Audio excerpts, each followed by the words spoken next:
com 12 anos, os que participam conosco, né, através do Exército Sim. de São Miguel, também outros, em outros momentos já dei o testemunho, contando que eu com essa idade, de 10 a 15 anos, eu me afastei da graça de Deus, Sim. né? É a idade, eu lembro que tem em Gênesis escrito assim, o ser humano desde a adolescência é inclinado para o pecado. Isso.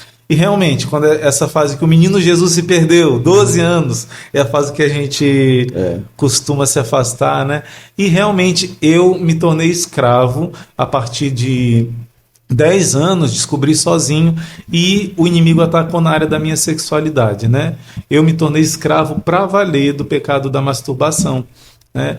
Então aí era revista, enfim, e eu fiquei viciado mesmo nisso. A princípio eu não tinha muita noção do certo e do errado, mas quando eu comecei a entender que era errado, eu Vai continuar, tranquilo, vai. Tranquilo, vai. A partir de quando eu comecei a entender que era errado, foi uma luta para vencer esse pecado. E aconteceram, Guto, 2 acidentes gravíssimos. Hoje eu tenho essa visão do porquê que esses acidentes aconteceram, né? Que quem sofreu mesmo foram meus pais, coitados. Nossa Senhora. Que sim, serviu também para um aprofundamento de fé, uma conversão da minha família inteira. Mas com 12 anos aconteceu de eu brincando com os meus primos. Hoje eu sei que isso foi Deus me trazendo de volta, né? Brincando com os primos, meu primo disse: olha, ganhei um relógio novo. Eu falei: nossa, então vamos usar esse cronômetro aqui para fazer uma brincadeira. A gente corria, quem subia no negócio mais rápido e tocava na lâmpada alta lá. Aí foi chegando outro primo. Essa brincadeira tá sem graça, vamos fazer uma coisa mais criativa. A gente foi lá para a área da casa do meu avô, que era perto da casa desse meu primo. Aí juntou tanto primo, acho que uns 7 primos juntaram, e a gente disse: vamos fazer o seguinte. A gente sobe nessa laje, sobe na outra laje mais alta, vem pelo cantinho da caixa d'água, passa para a árvore e da árvore desce no muro. Quem Nossa. fizer isso mais rápido vai ganhar. Aí meu primo com relógio novo, um cronômetro, começou a marcar, né? Aí eu fui, bati o recorde. Aí ninguém bateu. Tem um primo meu que ele é ligeiro, parece um macaquinho, venceu o meu recorde. Aí pronto. Eu tinha esse defeito, Deus queira que tenha melhorado um pouco, reze por mim. Mas se eu tinha o orgulho ferido, gente, se alguém me desafiava, uma vez eu estava pendurado no alto de uma árvore, bem alto. Aí meu tio, só porque me conhece, sabe? Duvido você pular daí. Era alto. Eu pulei, machuquei o pé, mas pulei. Nossa. Só porque eu fui desafiado. Então esse meu primo me desafiou, me venceu. Eu falei: espere, como diz aqui no Ceará, deixa estar.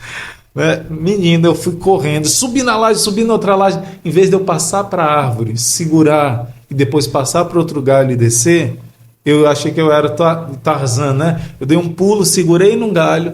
Quando segurei no outro, a minha mão escorregou. Nisso, eu dei um giro, né? E caí em cima, caí com isso aqui, uns 2 metros de altura, girando em cima de um muro. Do outro lado do muro eram uns 5 metros de altura. Se eu caísse, eu morria. Né? Caí no muro, senti como se tivesse encaixado o muro aqui dentro.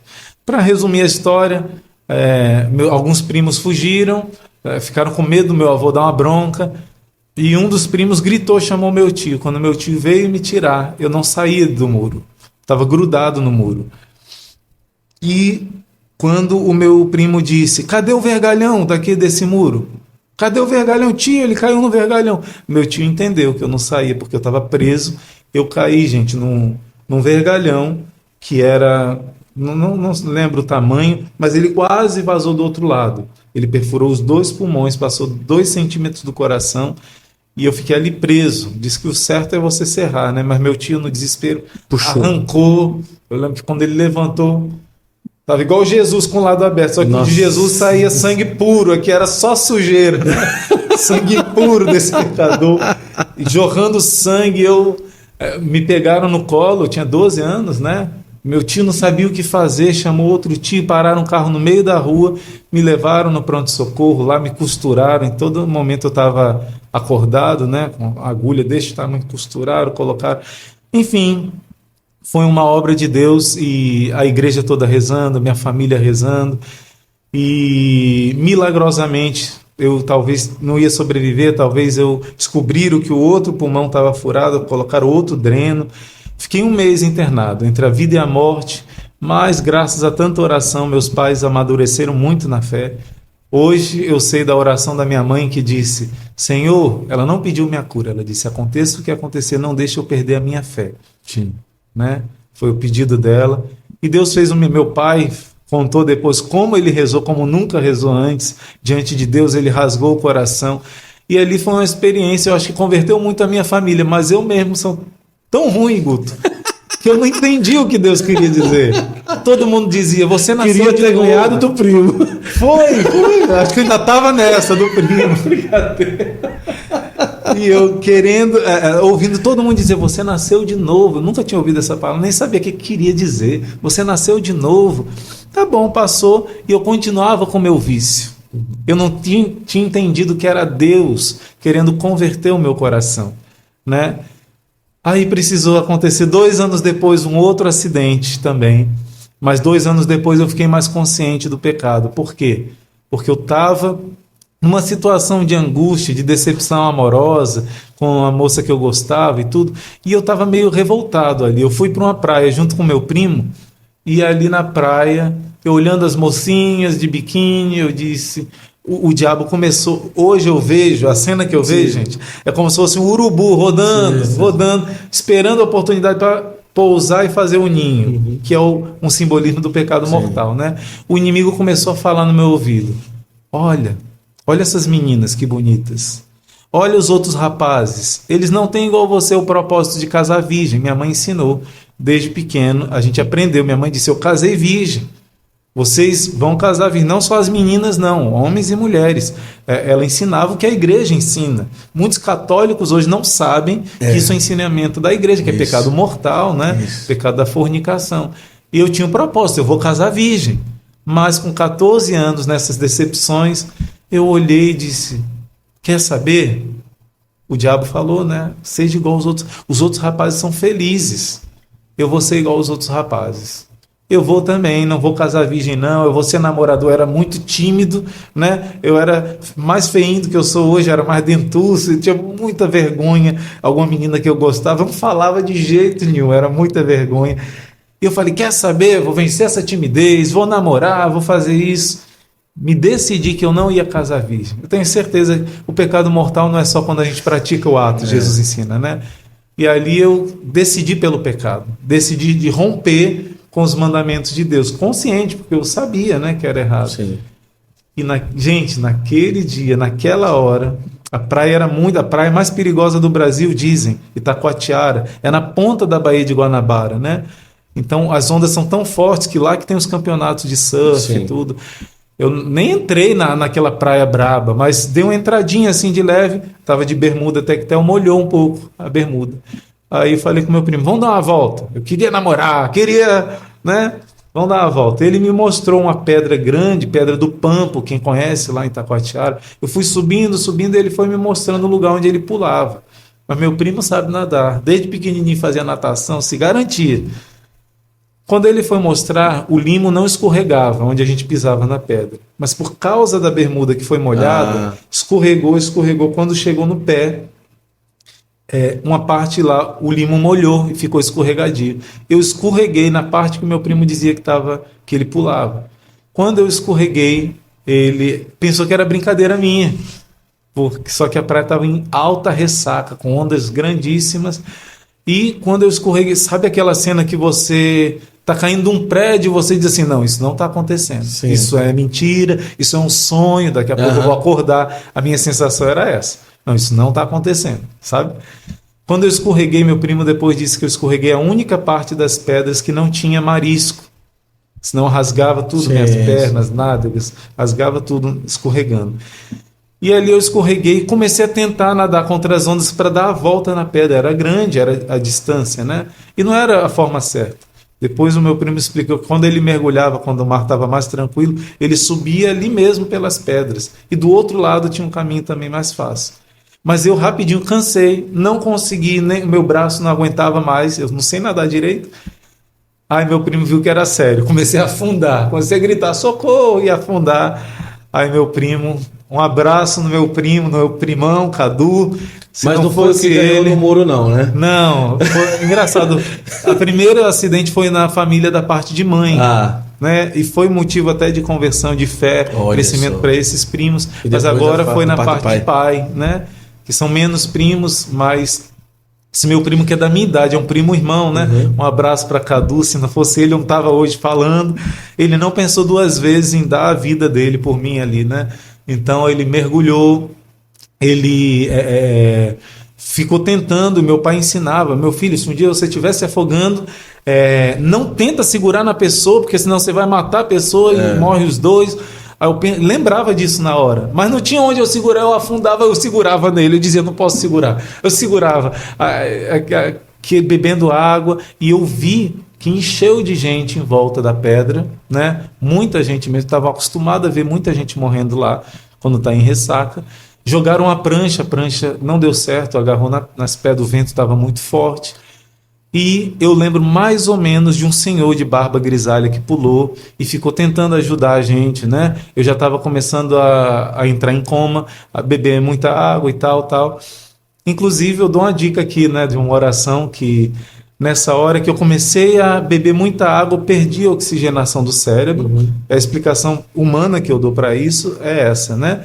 Mas, Guto, foi incrível. Parece que eu apertou um botãozinho aqui e eu fiquei plenamente em paz, calmo, sem aquela agitação do afogamento. Meu primo disse que teve uma hora que ele tentou me subir pelas pedras, estourou o joelho dele todinho e a onda derrubava nós dois, né? E eu caía batendo com a cabeça várias vezes nas pedras e afundava. Ele conseguiu me puxar. Ele e esse senhor, eles iam morrer junto comigo. Não tinha outra, né? Mas, de repente, ficou tudo em câmera lenta. Eu me via subindo e olhando para o céu. Depois eu descia, ia sumindo o céu, ia sumindo. Depois eu subia, mas eu comecei a conversar com Deus, como se eu estivesse assim, com você, tranquilo. Comecei a conversar com Deus, plenamente consciente. Falei: Senhor, mais uma vez, né? E quando você está morrendo, todos os seus sonhos assim passam rápido. Nossa, eu vou morrer sem fazer isso. A sua vida assim passa rápido. E como na primeira vez eu não contei, tinha uma oração. Esses dias eu descobri que uma mulher que três naufrágios que ela passou, ela não morreu. Do Titanic ela passou e ela tinha essa oração, provavelmente a mesma que eu tinha. Muitos dizem que essa oração não tem base de verdade, não tem base histórica. Mas eu experimentei várias vezes na minha vida a eficácia dessa oração. E hoje eu entendo por quê. Que é a oração da Santa Cruz. A oração da Santa Cruz diz: você não vai morrer de repente, você não vai morrer afogado, você não vai morrer queimado. Foi encontrada no túmulo de Jesus. Não existe uma base histórica se é verdadeira essa oração. Mas o fato é que eu não sabia que um dia era a cruz de Cristo que estava me perseguindo, que me amava, que um dia eu ia me tornar irmão da Santa Cruz, do Instituto Hesed, da Santa Cruz e da Bem-aventurada Virgem Maria do Monte Carmelo. Não é a oração da Santa Cruz, mas é a fé na cruz de Cristo. Hoje eu entendo isso. Mas essa oração fazia essa promessa. Na primeira vez eu lembrei. Falei: Senhor, será? E teve um milagre. Nessa segunda vez, de novo, eu lembrei da oração da Santa Cruz. E eu pensei: Senhor, mais uma vez, não é? Mas eu disse, eu não tinha medo de morrer. Os meus pais, minha mãe era catequista, professora de religião. Então ela ensinava sobre o céu de uma maneira tão maravilhosa que eu dizia assim: mãe, eu quero morrer logo para ir para o céu, por que a gente não se mata? Aí ela diz: não, meu filho, não, porque você só vai para o céu se cumprir a sua missão. Se você se matar, você não vai para o céu, né? Ocorre o risco de não ir, então tem que cumprir sua missão. Aí eu entendo Terezinha, que disse para a mãe dela, né: mãe, eu quero que você morra, porque eu quero melhor para você, o céu, né? Então eu não tinha medo de morrer, nem na primeira vez, nem na segunda. Mas nessa vez eu falei: Senhor, será que novamente vai a promessa daquela oração? Olha a dúvida, né? São Tomé: será? Seja feita a tua vontade. Eu lembro que eu rezei, me entreguei nas mãos de Deus, né? E nessa hora eu apaguei completamente. Só um parêntese aqui: essa oração da Santa Cruz, em outros momentos, ela diz que se uma pessoa estiver em ataque de epilepsia, ou estiver grávida para dar à luz, você faça a oração do lado da pessoa e a pessoa em ataque epilético vai ficar boa na hora. A oração, ela diz, como o senhor falou aí. Ela diz essas promessas. Não vão morrer de repente? Não vai morrer subitamente, não vai morrer afogado. Tá, não mas vai morrer a oração queimado. o senhor vai ensinar não pro pessoal? Posso terminar tudo aqui rezando. No Pronto, final a gente combinado. Então, combinado. Vamos lá. Final.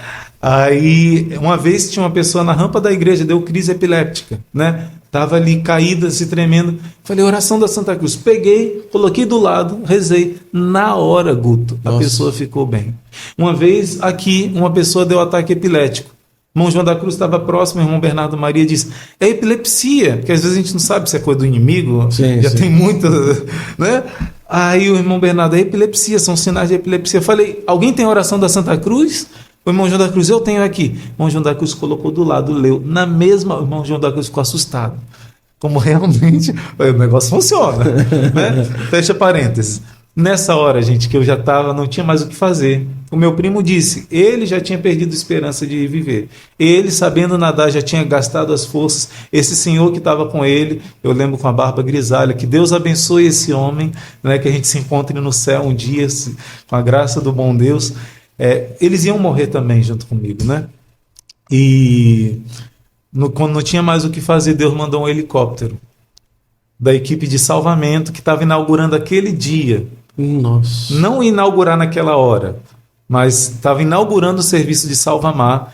Eles iam pousar na Barra da Tijuca, não tinham lugar para pousar. Tinha um outro helicóptero lá no heliporto. Então eles foram dar uma volta. Quando deram a volta, viram a confusão e jogaram a rede, né? Jogaram aquela rede, pegaram a gente, tal. Tentaram me reanimar, eu parecia que estava morto, não dava reação nenhuma, estava em coma, e o meu primo com o joelho todo estourado ali, ele viu que eles fizeram, esse aqui não tem mais jeito, né? Já era. Meu primo, quando viu aquilo, ele tinha uma mágoa de Deus, né? Porque com 9 anos o pai dele morreu de câncer. Eu e ele tínhamos 9 anos nessa época, o pai dele tinha 34 anos, e ele dizia que não acreditava mais em Deus, não queria saber de Deus, não acreditava em céu, em nada. Mas nessa hora ele disse, Deus, se você existe, salva o meu primo. Se ajoelhou e pediu. Na mesma hora que ele pediu, eu tive reação, né, de colocar água para fora, e eles viram que eu estava vivo e me levaram no helicóptero. Meu primo forçou eles levarem a ele, eu não tinha espaço no helicóptero, mas ele disse, vocês não vão levar meu primo se eu não for. E ele foi junto, né? Enfim, quando eu cheguei no hospital em coma, o meu pai, olha a importância de um pai que ama os seus filhos, que dá a vida pelos seus filhos. Meu pai chegou, eu em coma, ele no meu ouvido começou a falar, filho, seu pai está aqui, está tudo bem, não se preocupa não. E começou a dizer, meu pai já tinha trabalhado em hospitais, já tinha feito isso com outras pessoas e via as reações, né? Começou a falar comigo, a presença do pai. E né? o senhor escutava? Ainda não. Eu lembro como se fosse uma coisa escura, distante, um sonho assim longe, e eu fui começando a ouvir aos poucos. Foi vindo, sabe? Eu fui acordando com essa voz. Fui saindo daquela escuridão. De repente, acordei, me levantei de uma vez. Pai, essa vez foi pior que a outra. E ofegante assim, meu filho, calma, meu filho. Meu pai me acalmou. Precisei fazer um outro furo. 9 anos, hein? Pois é. Não, eu tinha 14. Já tinha 14 anos. Aí eu fiz um furo em cima do outro furo antigo, do buraco aqui. Coloquei outro dreno, fiquei 1 semana e tanto no hospital. E todo mundo de novo dizia, você nasceu de novo. A mesma cena se repetindo. E eu falei, não é possível. Alguma coisa Deus quer me falar. Porque quase... muitas coisas foram parecidas com a primeira vez. Alguma coisa Deus quer me falar. Depois disso, que foi com 14 anos, que eu fiz o encontro de adolescente, não sei se fiz antes ou depois, comecei a ler o Novo Testamento e eu comecei a entender. Alguma coisa Deus quer me falar. Alguma coisa, e aí que hoje eu entendo. O Guto perguntou sobre a questão da adolescência, o pecado, sim. A questão da castidade, gente. Foi no dia que eu me decidi para me desviar sim. de Deus. Nesse dia Deus disse, espera, chacoalhou lá na água, graças a Deus, senão o que seria de mim se eu tivesse, sei lá, um filho com uma pessoa, outro filho com outra pessoa, destruído minha vida, afastado igual Jonas da vocação que Deus me chamou, o sonho de Deus para mim, tudo ia ser destruído quando a gente decide desobedecer a lei de Deus, né? E ao contrário, quando teve tudo isso, eu parei, refleti, comecei a ler o Novo Testamento, comecei a ter minha experiência profunda, me senti amado, minhas carências, senti amado pelo amor de Deus. Aí eu comecei a ter experiência com não, né? Nessa época não. Aí eu fui para o encontro de adolescentes, trabalhar no encontro de adolescentes, no EAC. Quando eu fui trabalhar, eu ainda não tinha vencido esse pecado da masturbação. Eu consegui, quanta vergonha, gente, para confessar. Eu pensei que toda vez que o padre olhasse para minha cara, ele ia pecador, miserável, e ele ia me ver fazendo aquele pecado. Era tanta vergonha para confessar esse pecado, que eu confessei uma vez, fiquei um bom tempo, pela primeira vez sem cair, mas depois caí de novo. E eu fui para um encontro de jovens e fiquei na dúvida se eu podia comungar ou não, né, tendo cometido esse pecado. Aconteceu os 2 acidentes, eu estava mais consciente, buscando viver a castidade, mas eu tinha caído. Aí eu disse para Jesus, sabe aquele encontro de jovem que está todo mundo cheio de euforia de Deus, cheio de empolgação, chorando, se emocionando? Eu falei, não é possível que o Senhor não... Eu estou arrependido, Senhor, deixa eu confessar, deixa eu comungar e tudo. Aí eu falei, Senhor, se eu não puder comungar, porque eu não tinha ainda um esclarecimento tão... Né? Minha mãe é professora de religião, mas você não costuma conversar essas coisas com sua mãe, né? Então, eu disse, me dá só um sinal, um sinalzinho que eu saio dessa fila da comunhão. Gente, Deus ouve. Porque quando eu entrei naquela fila da comunhão, na verdade a procissão, né, de adoração ao Deus vivo que você vai receber, e cantando aquelas músicas lindas que os jovens cantavam, adorando a Deus, e eu empolgado, na hora que eu fui comungar, fechei os olhos, nada aconteceu. E eu abri os olhos, não tinha mais ninguém na minha frente, ninguém do meu lado, ninguém atrás de mim. E eu fiquei, era uma quadra, né, de escola, eu fiquei perdido assim, falei, como assim? Olhei para frente, a ministra da Eucaristia disse assim, acabou, não tem mais, as partículas hóstias consagradas acabaram, ela fez o sinal. Eu fiquei, meu Deus, Deus deu o sinal. Depois disso, Guto, eu fiz uma boa confissão. Depois dessa confissão, o Senhor me curou na minha sexualidade, na minha afetividade.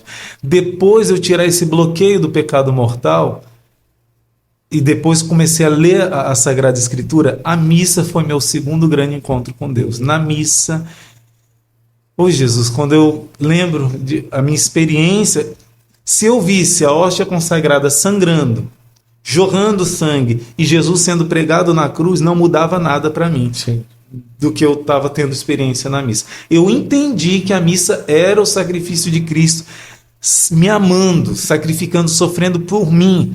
Eu entendi que as minhas carências, as rejeições, os meus vazios, Jesus sofreu por mim, Jesus sofreu comigo. Não era um Deus sentado num trono, enquanto eu sofria. Ele lá reinando, enquanto eu aqui apanhando. Eu entendi que a minha dor era dele, que ele sofreu muito mais e eu ainda rejeitei. Eu nas minhas paixonites, me sentindo rejeitado, e eu rejeitava o amor dele. Isso foi tão forte, cada missa que eu ia de domingo, eu prostrava no chão depois de comungar, e era uma choradeira. Era uma choradeira. Eu comecei a sentir o amor de Deus tão forte que eu digo assim, como é que uma pessoa pode continuar viva sentindo o que eu estou sentindo? Sim. Eu pensei que eu explodi. Sim. Eu falei, meu Deus, o que deve ser o céu? Porque eu me sentia tão preenchido pelo amor de Deus. Depois que eu me arrependi, tirei o bloqueio do pecado. Olha. A minha experiência com a Eucaristia, a partir daí, a Eucaristia passou a ser, de modo absoluto, o centro da minha vida. Eu provei para mim mesmo qual é a igreja certa, porque acreditar na Eucaristia, pronto, a partir daí tudo mudou. Então, benditos acidentes. Ai, Jesus! Benditos acidentes.